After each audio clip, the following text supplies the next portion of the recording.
Dabar parodysim, kaip įspręsti problemą panirdinamo šildytuvų tenų apsaugos veikimą. Šią serijos šilumos siurbliai išmeta aliarmo signalą 167, tai vadinasi, jį atstatyti mums reikia nuimti priekinį dangtį, kuris nusiima labai paprastai, vieno varžto pagalba.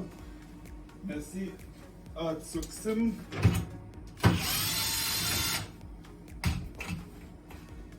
Atkabinam viršų ir iškabinam iš apačios. Elektrinio teno apsauga atsistato įspaudus šitą mygtuką, kol girdėsim garsą, trakštelėjimo garsą. Kai išgirsim garsą, tada galėsim ekrane atstatyti avarinį signalą. Tik tai tokiu būdu šita klaida yra atstatoma. Šildymo sistemą galima nuorinti dviejų nuorintųjų pagalba. Atsukame vožtuvą.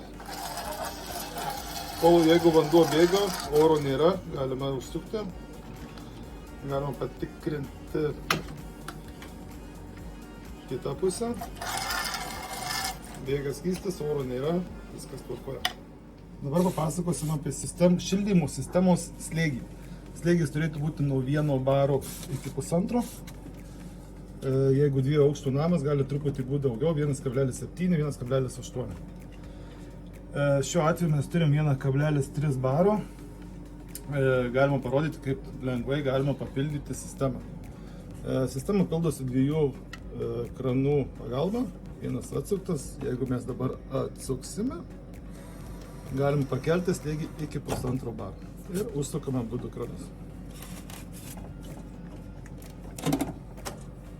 Taigi parodėm, kaip atstatyti avarinį signalą 167. Atstatėm mygtuką, patikrinom slėgį, patikrinom sistemoje orą.